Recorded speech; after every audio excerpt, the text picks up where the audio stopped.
বাংলাদেশ জ্বলছে, ঘরে ফ্যাক্টরিতে গাড়িতে আগুন লাগানো হচ্ছে, যার জন্য শেখ হাসিনাকে দেশ ছেড়ে পালাতে হয়। এই সব চলছে বাংলাদেশের রাজনীতিতে, আর রাজনীতি ও অর্থব্যবস্থা পরস্পরের সঙ্গে যুক্ত।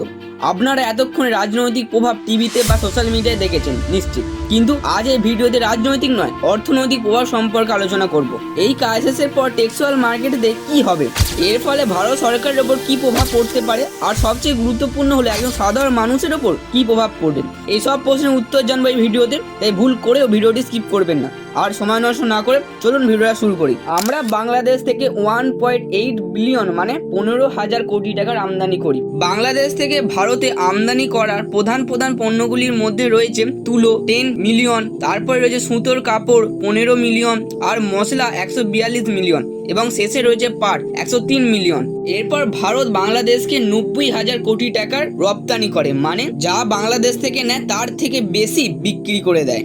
ভারত থেকে বাংলাদেশে যেসব পণ্য পাঠানো হয় বা রপ্তানি করা হয়, যেমন তুলোর সুতো 1.2 বিলিয়ন, পেট্রোলিয়াম 816 মিলিয়ন, জৈব ও অজৈব রাসায়নিক 430 মিলিয়ন, এবং সবার শেষে রয়েছে মেকআপ। এবার একটা প্রশ্ন আসে যে এই ক্রাইসিসের পর ভারত বাংলাদেশকে কি এইসব পণ্য পাঠাবে?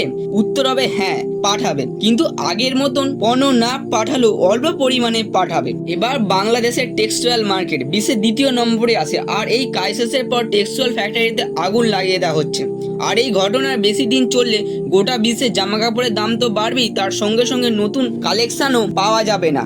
বাংলাদেশে এই ক্রাইসিসের ফলে গোটা বিশ্বে তথা ভারতেও জামা কাপড়ের দাম তো বাড়বেই, তার সঙ্গে সঙ্গে জামা কাপড়ের অভাবও দেখা দিতে পারে। এবার দেখবো শেখ হাসিনার আমলে ভারত ও বাংলাদেশের মধ্যে কি কি চুক্তি হয়েছিল। ভারত ও বাংলাদেশের নদীর জল বন্টন থেকে শুরু করে মহাকাশে সহযোগিতা এবং নতুন সংযোগের জন্য সেতু নির্মাণেরও চুক্তি করা হয়েছিল। কুশিয়ারা নদীর জল বন্টন হওয়ার কথা হয়েছিল। এই চুক্তির ফলে ভারতের দক্ষিণ আসাম বাংলাদেশের সিলেট অঞ্চলকে উপকৃত করবে, কিন্তু শেখ হাসিনার পদত্যাগের পর এই চুক্তি আদৌ ফলশ্রুতি হবে কিনা তা কেউ জানে না। তারপর 5.13 কিলোমিটার দীর্ঘ রেল সেতুর উদ্বোধনের কথা বলা হয়েছিল, কিন্তু তা আদৌ হবে কিনা তা নিয়ে সন্দেহ আছে। এরকম অনেক চুক্তি হয়েছিল, যেমন বিজ্ঞান ও প্রযুক্তির সহযোগিতা, জ্বালানি পরিবহনের ব্যবস্থা, ভারত ও বাংলাদেশের রেলপথ নির্মাণের ব্যবস্থা। এইসব চুক্তি হয়েছিল শেখ হাসিনার আমলে। তবে নতুন সরকার আসার পর এইসব চুক্তি ফলশ্রুতি হবে কিনা তা নিয়ে সন্দেহ আছে। এই ক্রাইসিসের ফলে ভারতের ব্যবসা ও বাণিজ্যের উপর খুব একটা প্রভাব পড়বে বলে তো আমার মনে হয় না। আর আপনার কি মনে হয় কমেন্ট করে জানাতে ভুলবেন না।